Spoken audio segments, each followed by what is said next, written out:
Welcome to the Building a Better Bowler podcast, episode 13.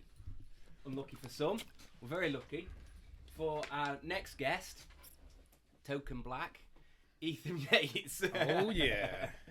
He is the first non-white middle-class person, he is middle-class that we've had on. Absolutely. He's also the first level 1, level 2 and level 3 qualified CrossFit coach.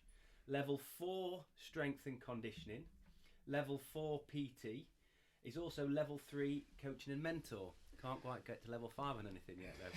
So pretty fucking qualified, I'd say. How are you doing, mate? Absolutely fine. Brilliant. Well, Thank you for minus the coming workout this morning. Absolutely wrote me off. You RX that though, didn't you? I did. I seen your score. Yeah. I thought, right, beats high, I'm sorted. Well, and Craig gave me a bit of stick for that, but my goal was I'm going away.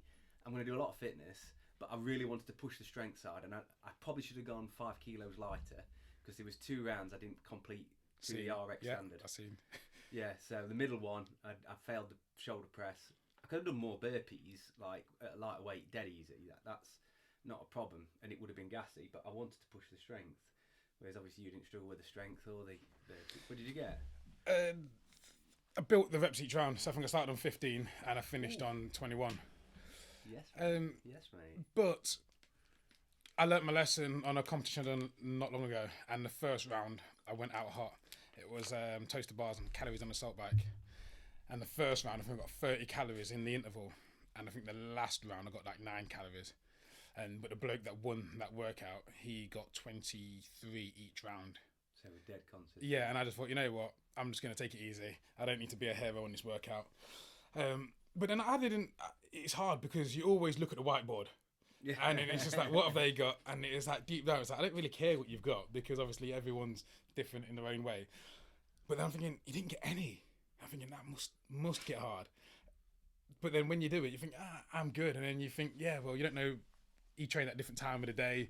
You don't know why he's there. You might not have had any breakfast. So I'd done 10 in the first round, and I come off and I right, I'm going to do 7 on the next one. I'd got loads left in me, but I could tell I thought the strength. It was the strength thing I wanted to focus on.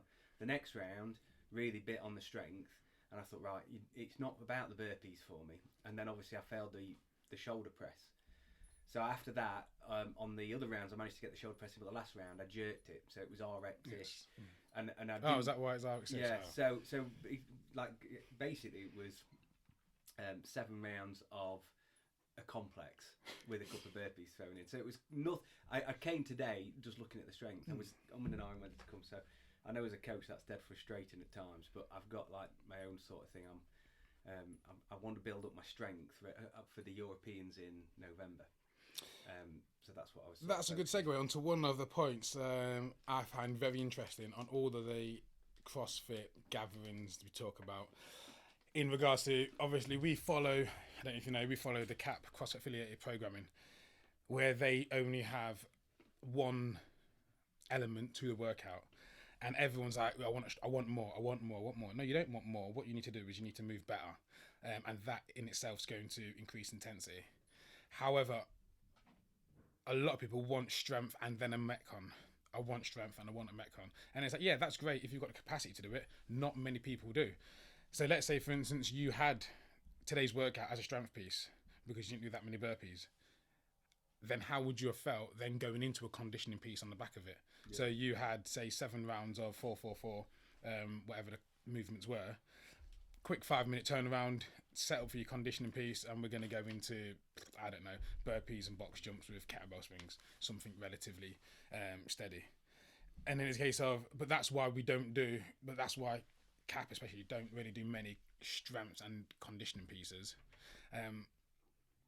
Arguably, if I'd have got the weight right, I would have got both. If I'd have come maybe 55, maybe 56, because it was right. That was the 61 was obviously at the end of my strength range because I failed a number of reps, which is I didn't want to fail. I wanted to complete every round, arguably that's where I would have gone. If I'd have got 55 and probably 7 burpees every round would have been maintainable. That would have given me both. So I didn't quite get the workout. But then, like you said, it's down to your own. Like when you've only got one element to a workout, you can be like, right, I don't really care about my conditioning. I want to get big. I want to get strong. I want to lift heavy weights. So as much as there's an intended stimulus to the workout, you're paying your own membership. And it's like I say to loads of people, right, I'm scaling you, I'm giving you more weight, taking weight off you, etc., etc. At the end of the day, if they turn around and they're like, I'm not interested in running, all I want to do is get a heavy deadlift. Like, there's one person, you probably guess, there's one person in the gym in particular, never gets a stimulus, always That's not goes me panting, by the way. If you hear that on the microphone, it's not me out of breath, it's the dog. Always goes too heavy, but he's not bothered because all they want to do is lift heavy weights. And it's a case of, well, great, but then it's hard as a coach to try and get everyone working the same, and it is part of what CrossFit say. You should be trying to get everyone to finish within 2 minutes of themselves, and the score should all be similar if you as a coach scale it right. But then when you get someone who's like, I'm not interested in what you've got to say, I want to do this, and he says, well, you're paying your membership, crack on. And that's it is a frustration, but at the same time, you're there to facilitate a workout. I'm not there to dictate your workout. Normally I'm quite open to listening, but I've decided that's what I wanted to do today. I went for it. I'm going away for 2 weeks, so I won't be taking any. I'll take some weight, but that was like an opportunity to push a bit of heavy weight, see where I was. Didn't quite get it right, but live and learn. You've been competing quite a bit recently, haven't you? So let's. Who is Etham Yates? Let's start from the beginning, because start from the beginning. You obviously you've been in the army. Marines. Competed at high level, Marines. So Navy. Now, no, Marines is Navy. We love it. See, so who am I? Well, let's start with my fitness career. It started back when I was in year 10. I went to Southwell Minster, whatever you want to pronounce. Did you? Yeah. I knew so many. I didn't know you did. Yeah, I went there. I was in the same year, Safe. Is that how you guys know each other? We didn't speak to each other in school. That's a completely different podcast. The fact that she didn't talk to me in school because I was one of the sweaty, I was a black boy, wasn't I? And fucking the token black guy, they're not welcome that neck of the woods. Especially over in the south, man. How long ago was that? We left there in 2007. I think it's class 2. Yeah, class 2007. So I mean, you can count how many black people. Was it? Yeah, I mean, fuck knows what I was doing there. I didn't have a clue. There's only like 4 or 5 black people in the whole school, so obviously everyone stayed away from us. But yeah, so where did it start? We had to get a school bus back, and it was everyone from Nottingham way. Loudon, Burton Joyce obviously got the bus. Where do you live then? I was in Carlton at the time, so it's a bit of a trek. Yeah. And where you get on the bus, because we'd be on Nottingham Road, the bus would already be full because people would go to previous bus stops to get a good seat because it's a bit of a trek, and I can't be asked for that. So come 9, 10, I thought, well, Leisure Centre next door. I just went to Leisure Centre, chucked some fizz kit in and just went around all the plate loaded machines. Didn't really know how to train much, but it would take me about an hour, get around all the machines, 10 reps, 3 sets, as you see on the internet, and then that would finish nicely with the next bus. So then I did that for about 2 years. Come year 11, all of a sudden adaptations started to be made. Diet was nowhere to be seen at this point because I didn't really know what I was doing. I was trying to pass time. Year 11 came, and then I started putting on a little bit of size, and then everyone's like, oh, you're getting big, and I was like, am I? Nice. So then I invested in a bench and some weights at home because someone tells you you're good at something, you just go crazy. So then got weights at home, so I'm training after school, go home in your bedroom. Couldn't afford computer games, well, I wasn't really a gamer, so if I wasn't going outside causing havoc, I'd just be in my bedroom doing bicep curls and bench press, watching trash TV. Come the end of year 11, obviously I've taken PE, my GCSEs, all that sort of good stuff. I thought, well, fitness is all I've got for me. I was naturally fast, played a little bit of football, and then I just continued it into college. Got my level 3 back then, PT level 3. And that's where it started. Then what happened next? Found out I was having a son at 18 years old. So then I thought, wow, actually, I can't just, go to college. I need to earn a decent living. So I applied for my security badge because I had a bit of size about myself. So I got my security badge, then realised still can't earn a wage doing the doors. So that's a supplement to your income into doors, really. Yeah, but it's just pocket money, really. Unless you're going to be willing to do, stand on a supermarket door for a 12-hour shift, 7 days a week, which just isn't sustainable. And the money's still pants. And honestly, when you look at the guys who do supermarkets, none of them are real security people nowadays, are they? I've got a lot of them. But I mean, when I was doing, because I did a bit of it, it was your visual deterrent. Yeah. So if anything kicked off, I didn't have to do anything. Obviously, I did. I worked in Bulwell, Morrison's, so it was I was always busy. But I enjoyed it because you got a 12-hour shift, and it's like you know who's going to cause havoc in the shop, so you got to go around. But for you to stop someone, you need to see them approach a good, conceal it, observe them 100% of the time, and leave the shop with no attempt of payment. If you don't see all that and you stop them, then they've got rights to press charges or have a go. Yeah. And a lot of the real fuckers know that, don't they? Yes, I mean, yeah. So, like, if they're in the supermarket and they go down the end of an aisle, they could have taken that good out, put it somewhere, left the shop. You still think they've got it down the top, and then all of a sudden you're accusing them of shoplifting. If you're accusing them and they haven't done it, then you're in a mess. So you need to make sure you've seen them conceal it and then leave the shop. So a lot of the time it's calling their bluff. I had my ways around it. I enjoyed it. Got loads of shoplifters. I think the biggest one I got was call them trolley pushers. They pretty much box off a trolley with like crisps or cereals, and then in the middle of it they'll put all the expensive stuff like bottles of alcohol, the makeup, the meat. So when you look at it, you can't really see what's in the middle, because if you see a trolley full of alcohol and expensive goods, you're gonna know they're up to no good. Whereas if you just see crisps, a box strategically placed, you're not really gonna pay much attention to it. And then over the top of it, then they'll cover it all up, and then before you know it, they just push it out the front doors. Yeah, got a couple of those. That's fun. So anyway, realised that, my childhood wasn't the best, and I wanted to give my little lad a parent figure that I would say, well, yeah, a dad that I'd never really got. So I thought, right, I'm going to go join the armed forces. Went to the careers office, and I was like, right, I want to join the army, blah, blah, blah. Got the paperwork. Because I was 18, I feel like, I think I was, I must have been 18, but I needed to get my parents' mum to sign it. So his mum, I'm joining the army. She was like, yeah, great, signed it. See you later. So I went in there. When can you start? So then I took it back to the careers office, and then the careers office, there's a Marine there. He was like, because I had a bit of size, because I've still been training all this time. It was like, why are you joining the army? Join the Marines. I was like, who are the Marines? Didn't know who the Marines were. I just thought, there was Army, Navy, and Air Force. And he was like, oh, can you do pull-ups? I'm like, yeah, of course I can do pull-ups. So he's got me doing pull-ups in his careers office. I'm like, how many do you want me to do, mate? He's like, you do press-ups? I'm like, yeah, I can do press-ups. Like, I'm thinking, who the hell is this chopper?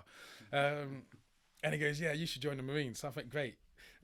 About to get a separate piece of paperwork. And I goes, I'm not getting mum to sign it again. It's hard enough the first time. So he goes, can you just staple that to that? And then he was like, well, no, you need your parents to sign it. I goes, but they've signed this one. And then me, obviously being a bit necky, I'm just like, listen, I've done it, like staple it. And he goes, yeah, fine. Managed to blag my way through the system. And then, that was my road into the military. When was that? 2010, 2011, around there. Pretty much, obviously flew through the fitness testing, passed the medical. And that was me in training fairly early.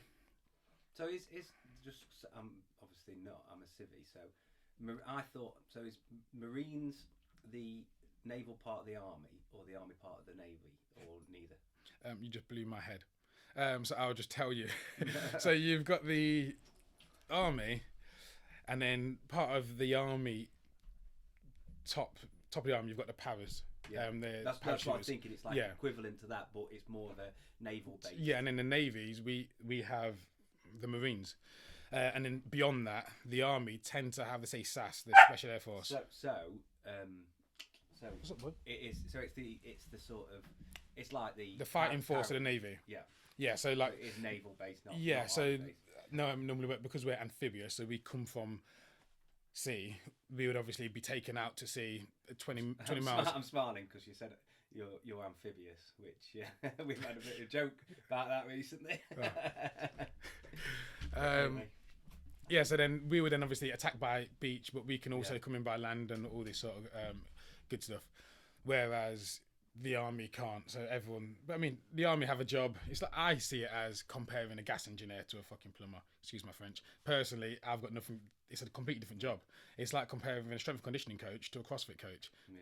Well, I tell you what though, you don't see any gas engineers in pornos. You do see Do you plumbers. Do you? So I know which one I'd be. Fair seas. German plumbers. Fair one. Never thought about that. Yeah, so I mean, they're slightly different jobs.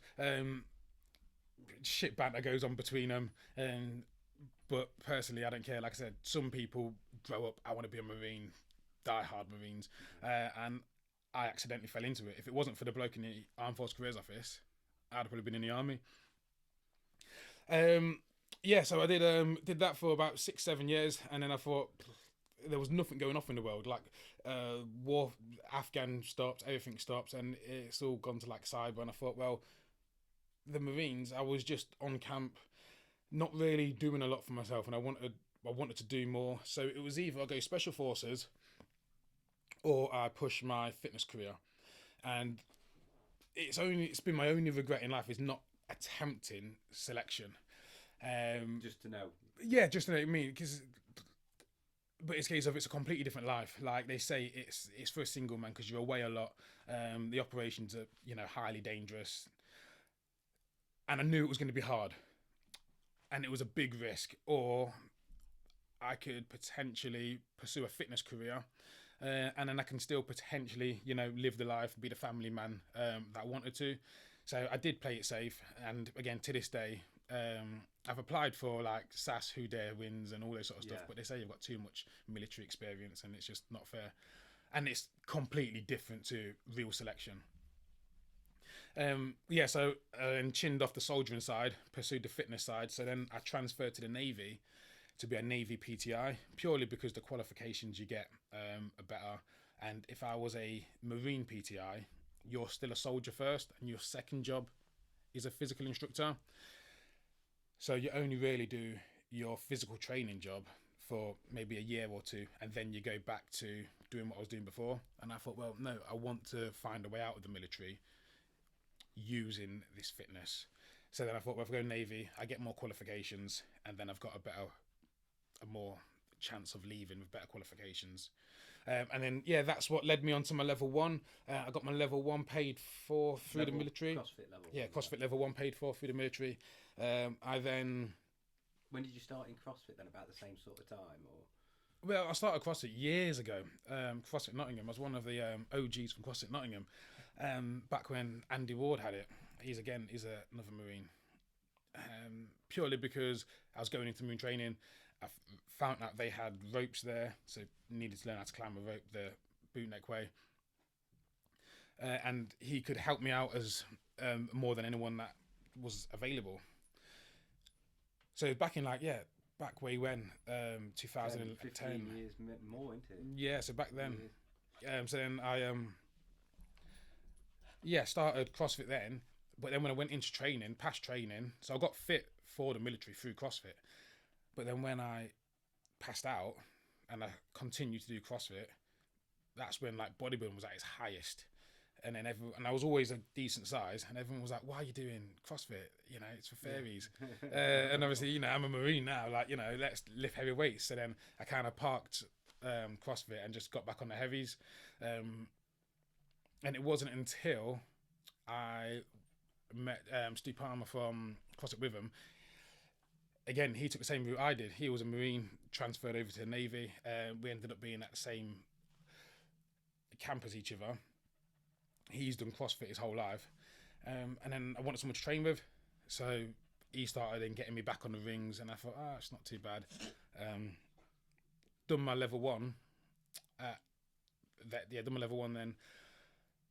But because I still was and and wasn't taking that seriously, we pushed for my strength and conditioning level 4, because again, that was more what I was into. And your CrossFit level 1 only lasts so many years before you even need to redo it, right, or do the next one up. So then it was getting to the time where I had to think about redoing my level 1. But on my level 1, I think I failed it 3 times because I'm just a practical person. Struggle to read, struggle to pay attention, and I think you've got about 100 questions, multiple choice on your level 1, and I was just like, this ain't me. I don't really want to do that level 1 again. So I thought, great, I've got my S&C level 4. And your CrossFit level 2 is just a seminar. You've got to go there 2 days. If they think you're pants, they can fail you. And then once you've pretty much passed the seminar, you've got to do a little bit of teaching. We can go into more detail in them if you want to. You get like a online exam you need to do within 30 days, but it's pretty much open book. So you can't really fail it. Yeah. It's unlimited retakes, crack on, keep going till you pass. I'm not sure if the questions change each time. But either way, you know, you've got the CrossFit level 1 guide, you've got the level 2 guide, so you've got all the resources you need to pass it.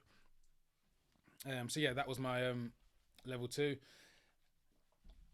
And then doing my level 2, I just thought, you know, the years are passing on now. This was, it must have been about 3-4 years between my 1 and 2.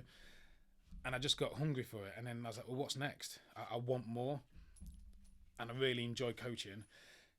So I started paying a bit more attention, and I thought the level 3, it's got quite a low pass rate first attempt. And I thought, again, looked into it, and it's like 160 questions. It's a 4-hour exam. How much is it to take it? It's about $1,000. So each one's about $1,000. So I paid, and again, I tried to get funding for the level 3, but the place I was on at the time wouldn't pay for my level 3 because they paid for my level 2. Because I pretty much done my level 2 a year later. I thought, while my head's in the books, I want to try and push for my level 3. So I thought, I'ma just bite the bullet. They said they'll pay for my retest, which is about half the price to go for your retest, but that was it. So I thought, great, I'ma just bite the bullet. I always do some sort of educational course because I just like to know stuff. I've got my pre-postnatal as well. That's another one I've got. We're going to discuss as well. I'm going to try and get on maybe some midwives. I think Jules might come on as well. If you yourself would get on, because there's some discussions around training while pregnant, pre-pregnant, post-pregnancy, etc. It is massive as well, especially when you see the movements in CrossFit. People think, oh, you can't do it when you're pregnant. And I'm like, well, yes, you can. There's a few pregnant people at the gym now. And it's like, yeah, you're perfectly safe. As long as you, I mean, there's loads that go into it. But again, that's... Well, it's a healthy thing, really, isn't it? You know, when I look at the toll it takes on the woman's body and everything they've got to go through, they can stay fit and healthy and strong throughout. They recover faster, they're going to be better. And as a role model for the kids carrying on fitness as soon as they can, it's massive. We've got quite a few mums here whose kids come. And now, when we talk about the changing roles of a husband and a wife and things like that, and just the necessity for both to be looking after the health and to be helping each other out, I think it's very important. So that's definitely something to hit on later. Yeah, it's a touchy one. I don't really think I exercise it as much as I should, because it is quite niche. There's not many people that are happy to talk about it. But once, like anything, once you understand it, it's fairly simple. But then when people see me, they're not really going to start taking advice. I've got to be honest, you're not the first person I'd go, he looks like he knows about pregnant women training. But that's it. And that has been part of my fight within coaching, because it's like, I will see someone, let's, go to Platinum Crew, for instance. I take the Platinum Crew, the golden oldies, and then I'm talking to him and think, oh, that's too hard. It's like, it's not too hard. I've already watered it down and diluted it 3 times. Yeah. Like, I know your capability. I've seen you move for the last 15 minutes. I know what's safe for you.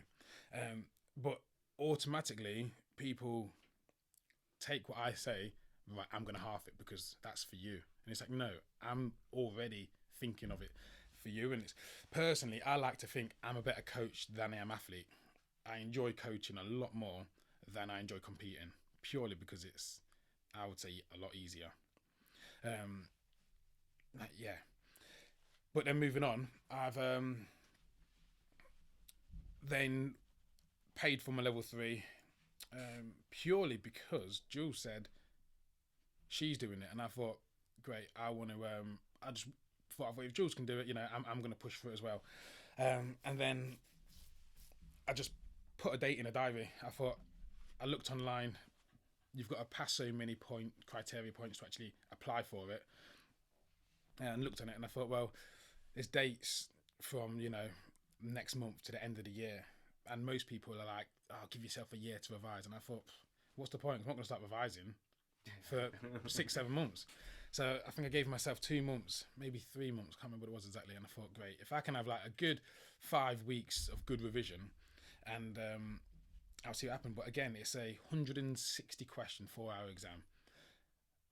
And going off the track record from a level 1, it took me 3 attempts. I was like, I know, and it's like I say, not many people pass first time. There's only one other level 3 in the Royal Navy.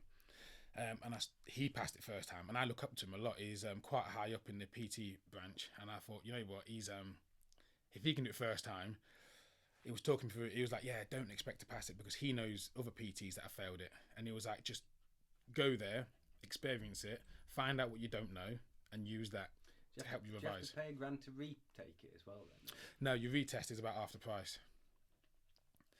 So I said to myself from day one, I'm giving myself 3 attempts at this level 3. I thought first time go there, it'll tell you, like you say, you scored 50% on seeing and correcting, you scored 100% on nutrition, you scored X amount on whatever. So I thought, great, go there, find out what I do and don't know. But building up to it, it did consume my life. Like, it was hard revision. I've got an hour commute to work every day. It was a podcast, it was a seminar, it was some sort of audio book. So that's 2 hours every day. Then, so other audio books other than the podcast, other than Building a Better Bowler, are available.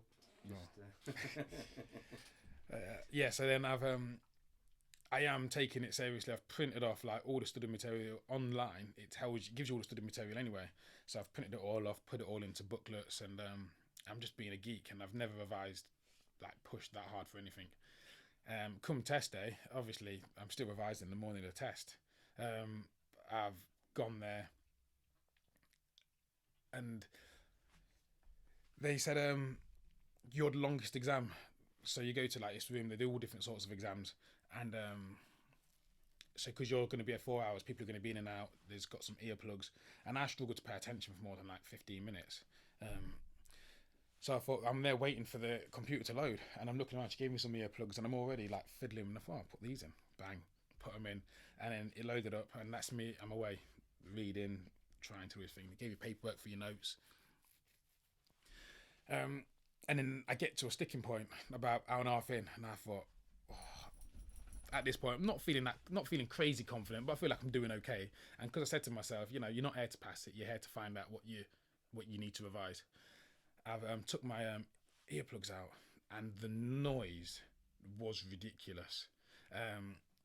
It's like I had a bloke next to me doing some sort of typing exam, and he was typing like 1,000 words a minute. It was like, and I was like, oh my god, there was a bloke in the corner eating, and I could hear crunchy, and I'm just like, I was so overwhelmed. I was like, oh my, didn't know what was happening. Earplugs went back in, and I was just thinking to myself, I don't know if that's what helped me stay concentrated, because I've never managed to. I've always done really bad with exams, and I think personally that's what helped me through that exam.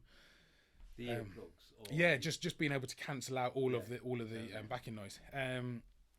So I got a little bit of inside information. I don't know if it's true or not, but they said once you finish your exam, you get 2 pieces of paper. If you fail, 1 if you pass. Again, I don't know, because I managed to pass mine, but I've walked out, said I've completed the exam, blah blah blah, and there's a printer there, and 1 piece of paper's come out, and I'm like, is that mine? If there's 1, I passed. But then she's walked around the corner, and then there's another printer, and I've gone, and that's fucking spitting out paper like no one's business. And I've gone, here we go, that's mine over there. And then she's come back around with a piece of paper, then picked up mine, and then gave me 1. And I thought, I'm still scared to look at it. And I was like, oh, I don't need to see this. And he flipped it over, and it was a pass. Boom. And yeah, it was genuinely, like, I've never felt like so happy for passing an exam. And the funny thing is, like with your CrossFit level 3, it doesn't really give you anything. It just lets you know what you're talking about. Like, because you can teach now, is that teach other? Can you give CrossFit exams? No, so I can potentially. I've applied to go for seminar staff to be a red t-shirt, so I can go and deliver the L1 and L2. But in regards to it by itself, it doesn't. All it means is that you know what you're talking about. You potentially could get a pay rise if your coaches, if the pay structure in your gym was a set way, but it doesn't really give you anything more than a level 2 in regards to like just credibility. So if I was to go and tell the members now I'm a level 3 CrossFit coach, they'd be like, okay, what does that mean? Whereas the biggest one's level 1. The level 1 that allows you to open an affiliate. So you need to be a level 1 to open a CrossFit gym. There's a lot of level 1s. There's a couple of level 2s. There's not that many level 3s. No, so I mean, I was doing a little bit of research, but the data I was looking at was like from way back when, and it said there's only a couple of hundred. I can't remember what it was. I think there's only, yeah, I'll be lying. I'll be pulling numbers out the air, but I don't think there's many more than like 300 level 3s in the UK. I don't think there's 300 in the UK. I don't think there's not that many boxers, really, is it? Like when you look at the amount, I mean, there's no. Yeah, there can't be 300. Yeah, I'd have. There's obviously more than 300 boxers, but I mean, Let's have a quick look. It's a lot. Because I did try to. The data said it said 48% pass first time. So already that's pretty good, isn't it? If you pass first time, level 3. Oh well, yeah, and I mean, I revised seriously, and I put it down to the fact that I could concentrate because I've always struggled with concentration. Throughout, you know, I've definitely got something. Everyone I meet at moments the same. But again, it's never really bothered me because I've always been practical. I've never done great with anything theory. But this is something a few people I'm talking to really. You know, like the school system is set up for a certain type of child, isn't it? So if you're academic and you're able to sit through academic lessons and tests, then it's brilliant. But if you're not interested in half the lessons and you never want to use them or are going to use them, it's no wonder kids mess about and play up. So they find a few lessons interesting and they'll pay attention. I mean, most children, maybe it's not that they're bad in every lesson, it's just they don't engage with a teacher or a subject, so, or the class set up as it is, so they just misbehave. But if we then force them to go and sit in maybe three lessons they like, the rest they don't like, for hours of their day, we're wasting their lives. As much as it's a great institution in lots of ways, it's also not fair. If you think you did it to an adult, said, okay, you know, you're going to get paid for 3 days, but the rest of it you're not getting paid for. You're just going to sit there. You wouldn't do it, would you? Well, it's one of the kids that I PT. He gets home taught, and I was talking to his parents, and they were like, they did a lot of research about it, and they said if you like homeschool for 3 hours a day, they'll learn more than they do at school. Obviously, it's a big financial commitment, but yeah. And they said there for 3 hours a day, and the kid is he's a very intelligent kid. He's only 13, and you would expect. I don't know what I was expecting when they said he's home taught because he wanted PT during the day, and I thought he's not got school, etc. So it's almost like his PE session. So his session is a bit more. I'll try and make it a bit more educational, just to help him understand and take it more of a PE class, but at the same time, I'm still pushing the CrossFit. Well, I think it's a better class than most PE lessons when you've got a load of kids there, some of which you aren't listening, doing things like if I do see an athletics, gymnastics class at a school, it's roll over, fall through a hoop, you know, lean back, you're done. There's no like real taxing or progression. No, and everyone. There's so much to fit in. I do feel like a lot of people don't push the human body to its potential. I'm not saying you need to find its, you know, complete top end, but everyone. And it's like, for instance, that same lad, I'll tell him to do something, and he's so much self-doubt, but he's never failed anything I've asked him to do. It's like 5 calories in 30 seconds, and the first 5 calories he finds relatively easy. He goes, right, now we're going to do 15 in 90 seconds. And yeah, it gets hard then, but looking at his body language, I know he can maintain it, and he's absolutely fine. And then I say, right, we're going to rest 90 seconds and we're going to do it again. He's like, I can't do it. I'm like, you can. Like, I'm telling you now, it's like everything I tell him to do, it's like he just needs that constant reassurance, which is I find upsetting, because it's like, you know, you've got so much potential, and if you don't believe yourself, then you already failed it, really. Yeah, absolutely. Would you have self-belief as a kid? Did I have self-belief as a kid? Did you show so? Because there's a difference between having it and showing it, isn't there? People think you're really confident sometimes when you're not. That's a front to get you buying it, and then other people sometimes you do. I was scared of failing, so I'd say maybe I had a bit, but I wouldn't want to fail. I was more scared of failing anything, especially practically, because I thought that's where I shined. But even like an exam, even though I know I'm terrible at it, the fact of failing or going home to say I failed made me more worried than anything. So I wouldn't say I had self-belief. I would say that I didn't want to have to go back and say I failed. Yeah. So my kids are at Minster. We moved so we could get them in Minster, and I don't know whether that's been the best choice now or not, but it's not a really renowned for its sporting sort of emphasis. It's more musical, isn't it? And fucking God-fearing.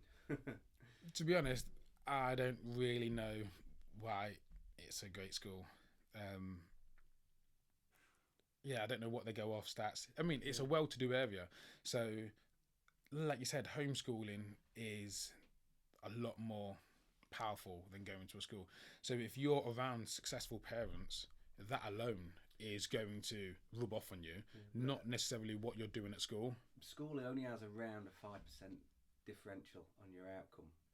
The average of the postcode you grow up in, the average salary of the postcode you grow up in, has more of a effect on your overall success rate.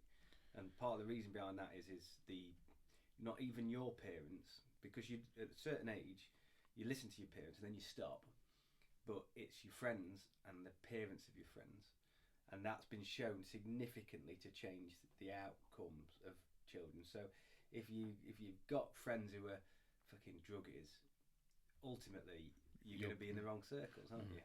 And you may get away from that eventually, but it's certainly going to hold you back.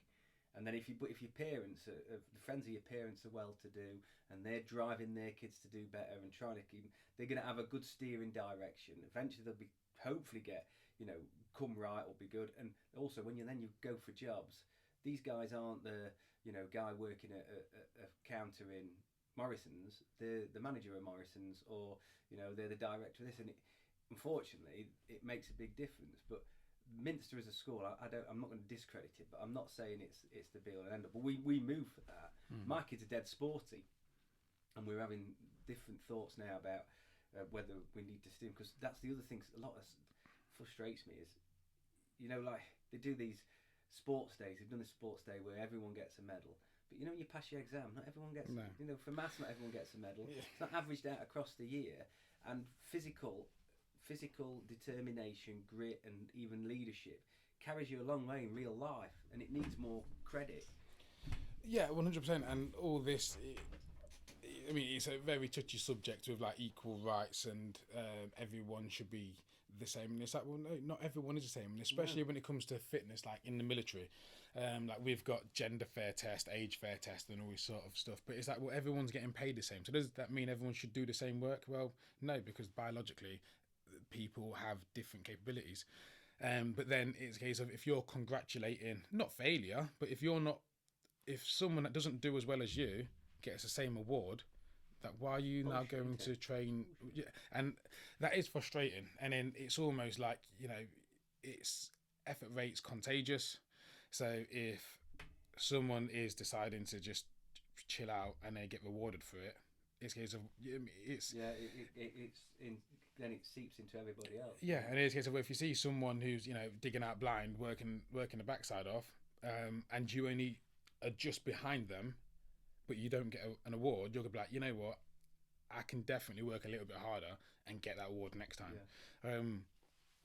Which is a shame, but again, that's like a culture. It's a culture thing, and trying to please everyone. It's the same with that. It's coaching and mentoring. You can't please everybody then. No, by trying to please everyone, you're going to upset others, and we're too soft with all that. That's probably for another time, isn't it? But I see in the military has been softened down, hasn't it? Like the fitness tests in the military, the amount of fitness, and you expect your fighting armed forces to be super fit and ready to go at any time. It's crazy. It's funny. I had a friend reach out to me. Not spoken to him in a while, and he said, "How are you so mentally headstrong?" It's like, just though I won't go into too much detail, but basically they're in a bad way at the moment, and then they were like, "How do you do it?" They were like, "No disrespect, but you've upset a lot of people in your military career." I can imagine you have. And this is what I said. So there goes that you've upset a lot of military, like a lot of people in your career. Like, how do you just deal with it and push it under the carpet? And I was like, one, because I just don't care.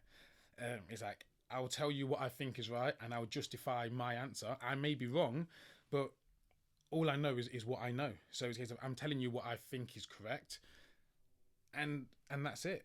And when I'm justifying it and it makes sense, it's a case of, well, just because you've got another opinion, and I'm not going to tell you what you want to hear. Yeah. Prove me wrong, and then we can discuss it. Yeah, but it's like, I don't really want to prove wrong. I'm saying this is why I did it, right or wrong, regardless.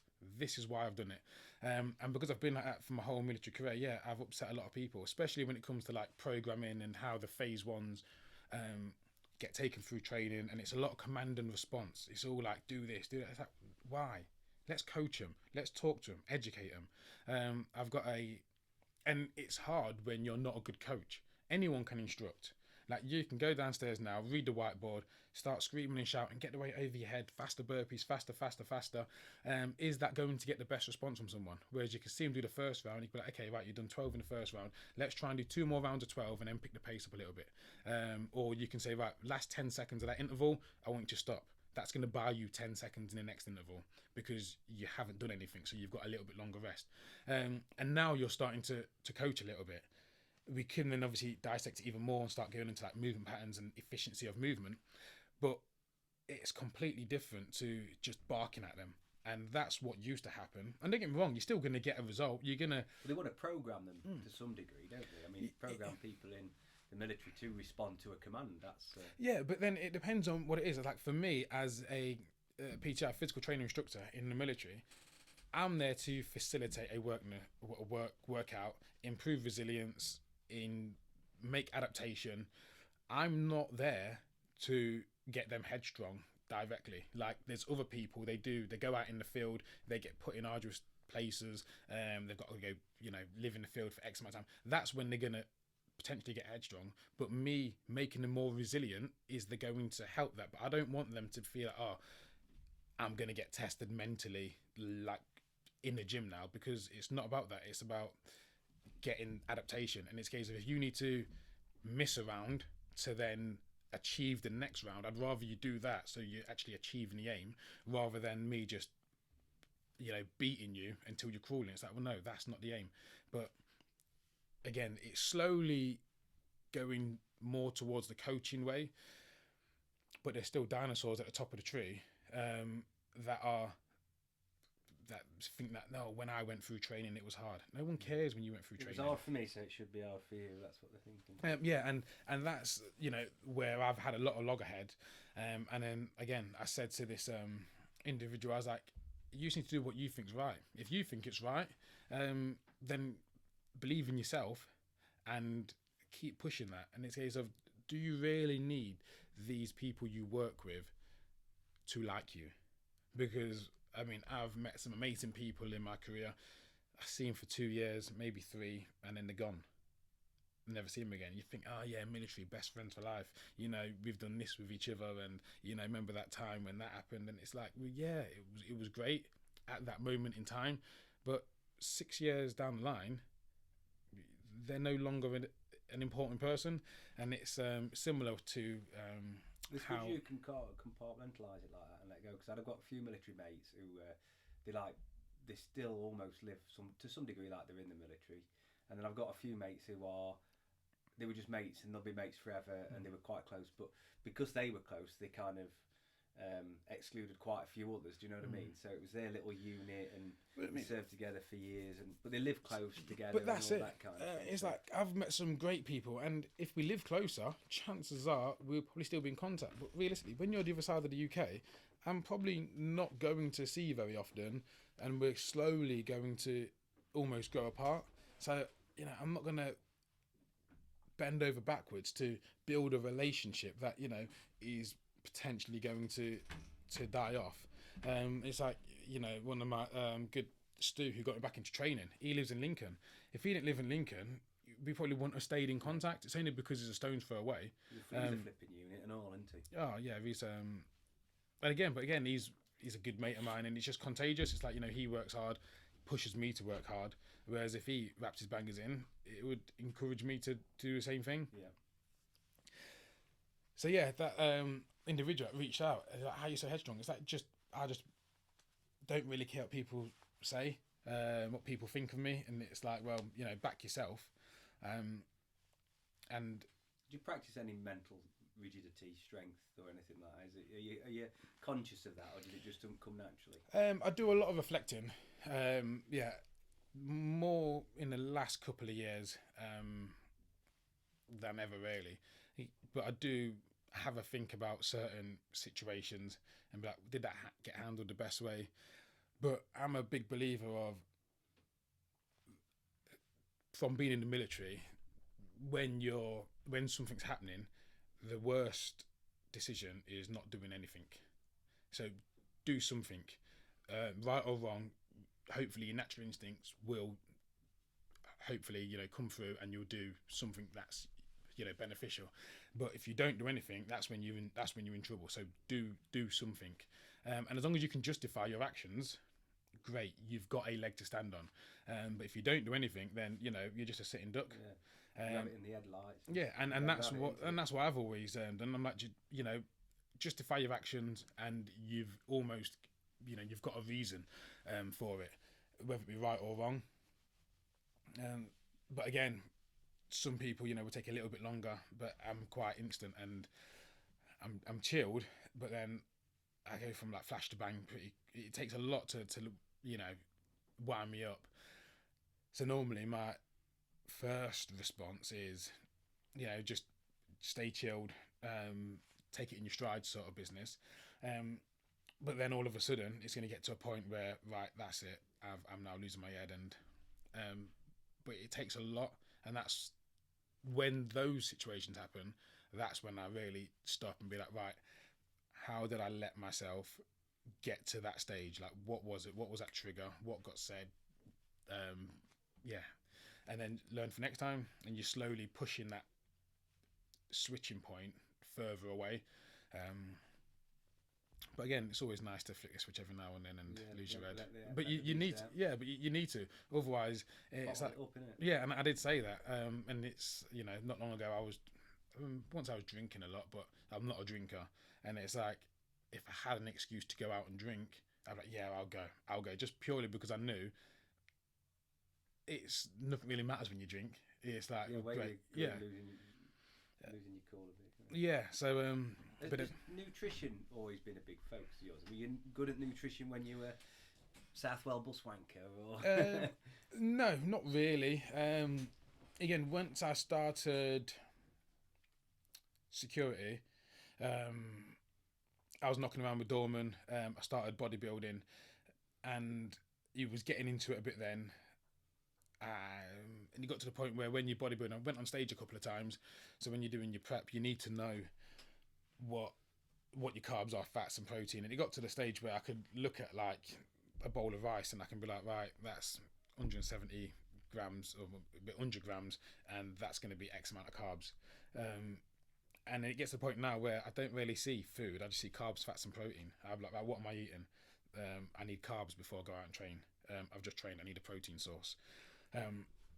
And some people think it's sad, but it's like, well, I'm not a very extravagant eater. It's like, all I want to do is, say, my world does evolve around, fitness. So it's a case of all I need to do is just survive. And it's like competition day, for instance. It's just sugars all day. But then I've done a couple 3-day comps, and it's completely different nutrition, because I know if I do a 1-day comp, it's just sugars, probably not the best thing to eat, but it's a case of it's easy carbs. Yeah. Whereas the following day, I'm going to feel like death. I'm happy for that because I want to get through today. Whereas on a 3-day comp, you're like, I still need to feel good tomorrow, so I need to make sure that what I'm eating, the carb source, is a better source rather than just sugars.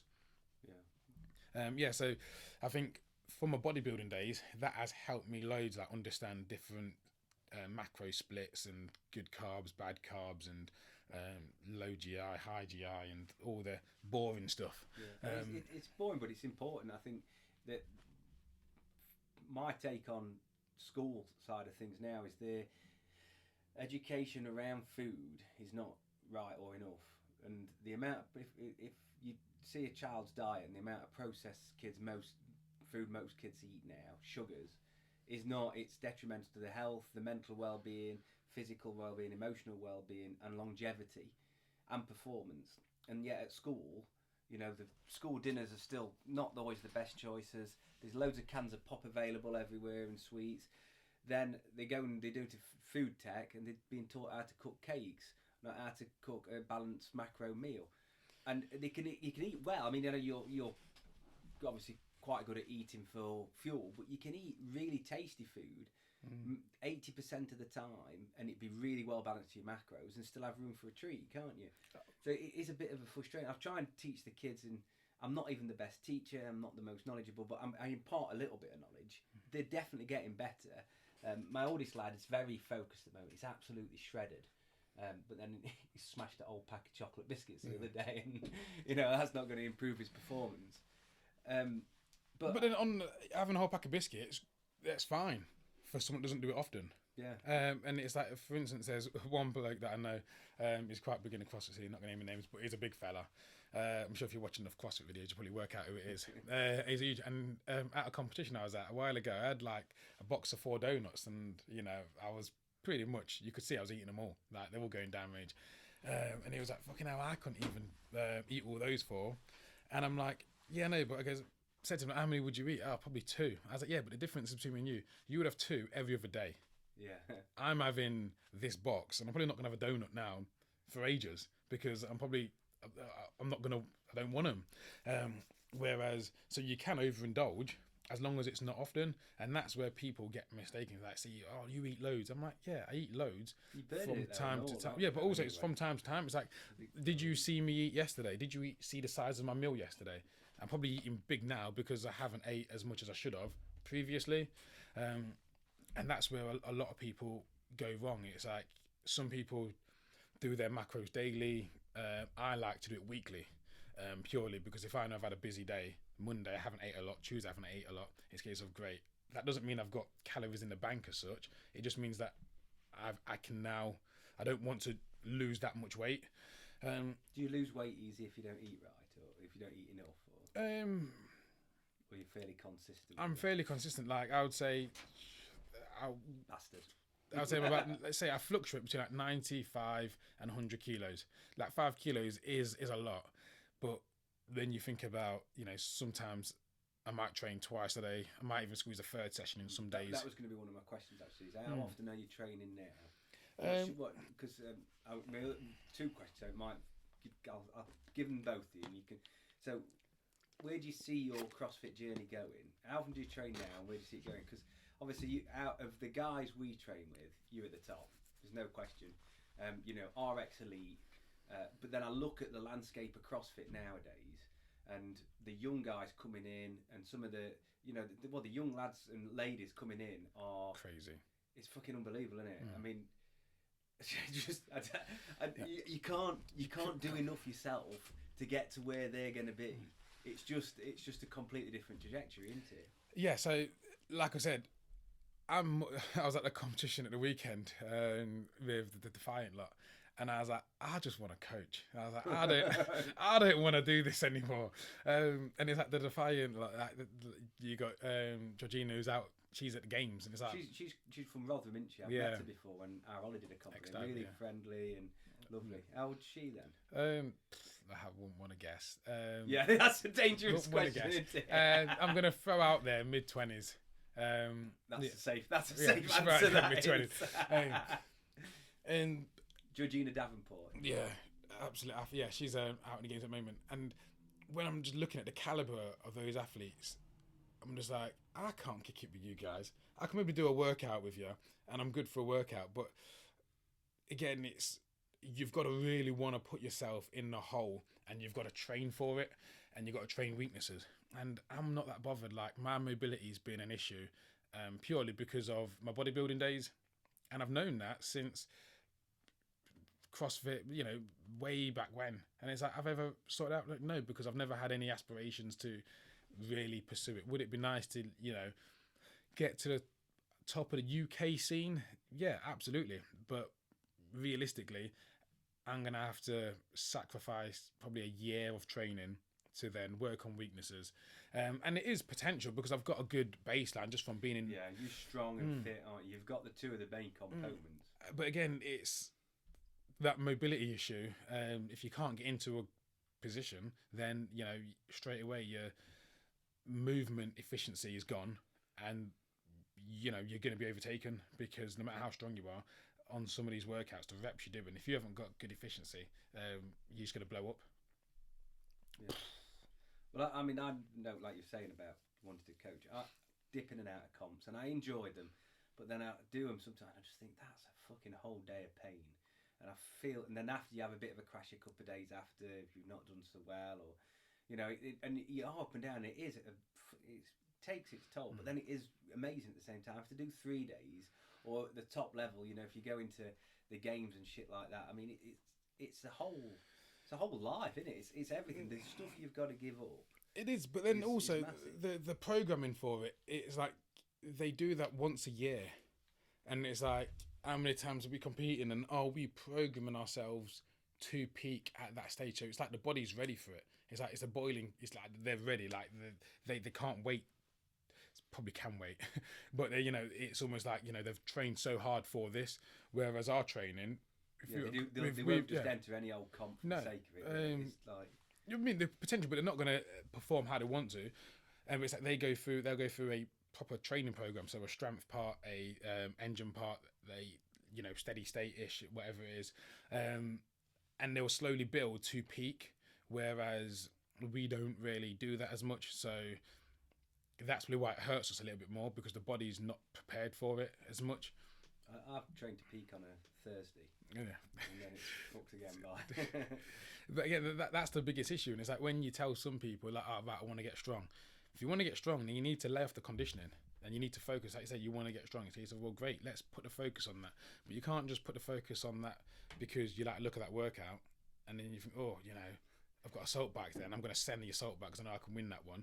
And here's the hang on a minute, like, where are you? What is your goal? And it's like, right, until you've hit that goal, let's just try and stay focused. You can still, maintain a level of fitness. I'm not saying, completely sack off condition if you want to get strong, but you need to put an emphasis on that part.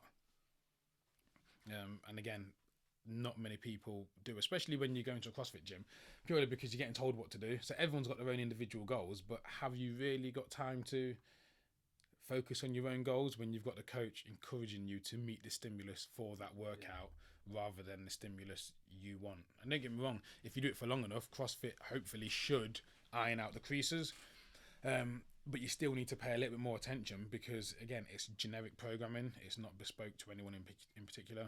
You know what you said about, it's always made me think when people come to the gym and then they have a bit of time off and they're like, oh, I can't. I know I need to get back, but I'm dreading that first workout. And I'll go, oh, you just take it steady. 3, 2, 1, go. But a coach was going, first one back, they're going to push you. It's going to be horrible and hard, isn't it? So it is, but then it's also like, but that's a difference between coaches.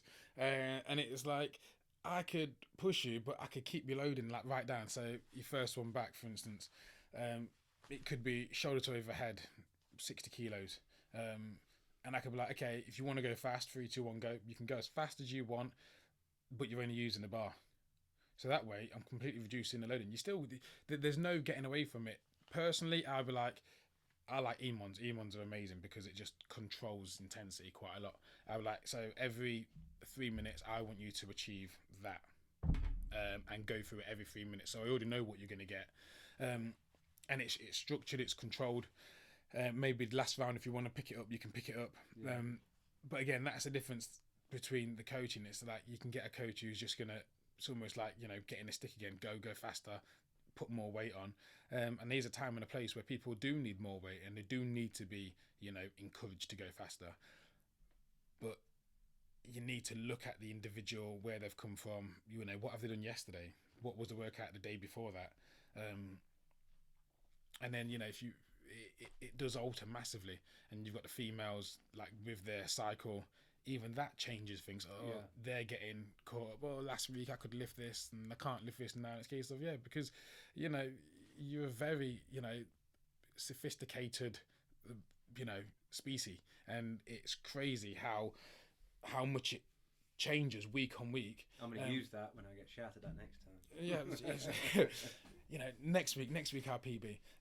But again, it happens all the time, and it's without, because you're trying to be subtle about it. It's just a case of, well, I'm not going to start asking them like, you know, well, where are you on your cycle? And it's the same with like guys. Oh, well, I'm normally a lot stronger than this. Yeah, but you know, how much sleep have you had? Recovery's like that. I've noticed my old patterns changed because of the kids' commitments and the commitment we've got for the kids. So we're now going to bed. It's an hour or an hour and a half later every night, and it fluctuates. So I've gone from a consistent sleep routine to a non-consistent later sleep routine. It's fucking killing me. In lots of ways, and I accept it. It's not the end of the world. But then I speak to some people and like, well, some nights I have 5, some nights I have 6 hours, and it's sporadic. And thinking it's no wonder you're not, and they don't prioritise it in any way, which is maybe a luxury I've got, that I can prioritise it. But I say one of my clients I had during lockdown, and because he has lockdown, he was off work, we programmed in 8 hours sleep. I go, set your alarm. He was busy, he's working from home a lot, and I goes, I don't care what time you go to bed. Like sometimes he's going to bed at midnight. I goes, great, go to bed at midnight. Do not get out of bed before 8 o'clock. And he's like, I want you to have the full 8 hours in bed, relaxed, recovered. And it's great if you can do that, but again, it's not reality. And I say to a lot of people, like, being fit is a luxury. Like, not many people, you know, you don't have the time to train. And some people don't. It's like when I get my hair cut, the barbers, oh yeah, I want to be as strong as you. In the case of, you're stood up here for 8 hours a day, you've probably got 40 minutes to commute in a day. You know, you're probably not stopping, so you're not eating right. And the case of, in there, you need to pay the bills first. Yeah. And the case of, outside of your, you know, your sleep and your work, you haven't got time to train 3 hours a day. All the energy, really. Yes, I mean, I know you get more energy than when you train, but come home, you're knackered, you eat something shit because you're in a rush, and it's a cyclical sort of. And it's a case of, so it is a luxury. But again, some people be like, oh no, if they want it, they can find time. Yeah, but you've also got to be realistic with it. In the case of, great, go out for a walk, maybe get off the bus a couple stops earlier and walk a bit of distance. But it's a case of, why are you going to do that after it's not realistic? And I say it with like a lot of my people that are PT. I'm just like, let's be realistic. I want the biggest change physically from you, but I don't really want to start changing your world. You know, biggest change. And if we can do that just from drinking more water, let's do that. Let's just, if that's an easy win, let's get these easy wins, and then we can slowly start getting a bit more sophisticated and a bit more, you know, into the nuts and weeds as to why we're not losing weight. But most of the time, you can drink more water, lose weight. Look how easy that was. Great, you've lost, you know, a couple pounds. Move on and drink more water. Great, now let's think about, in this case, great. So, right, we've got that tick in the box. We're achieving our goal because we're losing weight. Right, next week, all we're going to do is just try and walk 8,000 steps a day. And some people, that's a lot. Like when, you know, they drive to the office, they walk from the car to the office, sit there, tap away all day, walk back to the car, and drive home. That's them done. Like, I've seen some people less than 1,000 steps a day. Yeah, I'm just like, that is incredible. Like, if you're doing that, you've got to be exercising elsewhere, aren't you? If you're not, you're on a one-way ticket to. But then these people aren't mobile at least and stuck on a mobility scooter. But you get some people that aren't even, you know, they're not big. They just don't have the physique that they want, and it's like, bloody hell. Like, what's your step count? Well, 2,500. I'm like, bloody hell. Like, I do that more just walking around the house. Yeah. So obviously you got recovering from an injury on the biceps. Well, is that all done? Is that? Yeah. Well, as I said at the weekend, that came to bite me in the arse. I thought it was getting good. It's just hanging really, hanging for a long period of times at full extension. I was getting a pulling pain, yeah. So I was doing toaster bars. Had to break a set of 15 toaster bars into nearly 15 sets.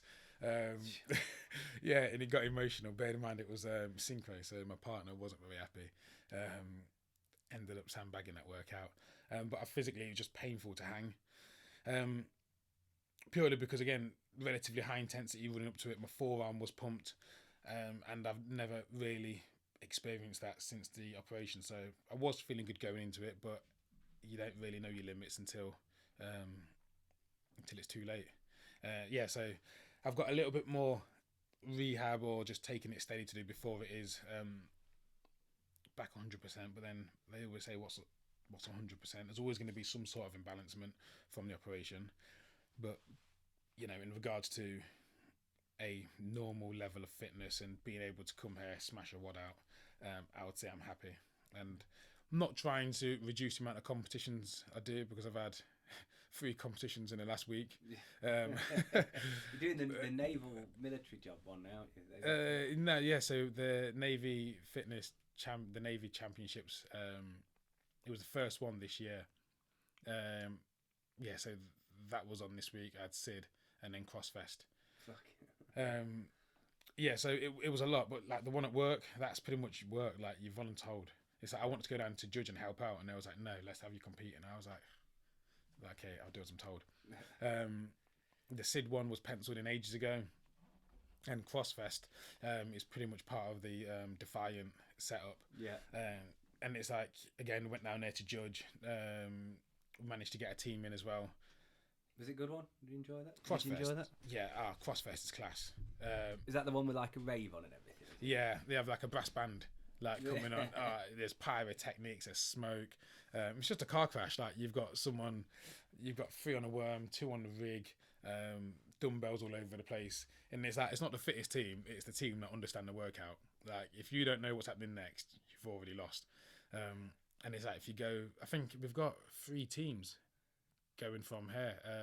I know I've seen some posts up about it. Yeah, because last year I thought, I know these sell out quick, so I mean, I managed to get 3 tickets, and I just, you know, gave them to the lads in the gym. Said, right, you can make your team. Teams of 6, so I'm hoping that'll be a good day. Hopefully get 17 on the map. Yeah, well, it's going that way, isn't it? Well, thank you for your time, mate. Appreciate it. Any last tips or advice you'd give to anybody, if you could give one little nugget? One little nugget, I would say, it's similar to what I say to my clients in regards to progress. Just make a little change, see what happens, and, you know, reevaluate. Make sure you can measure it, as everything in CrossFit does. I'm trying to improve my toaster bars, so now I'm just doing sets of 10, just trying to slowly build that volume up.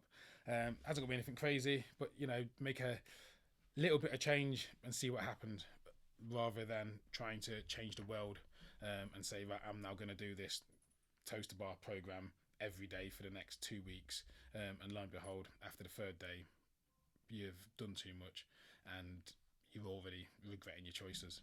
Yeah.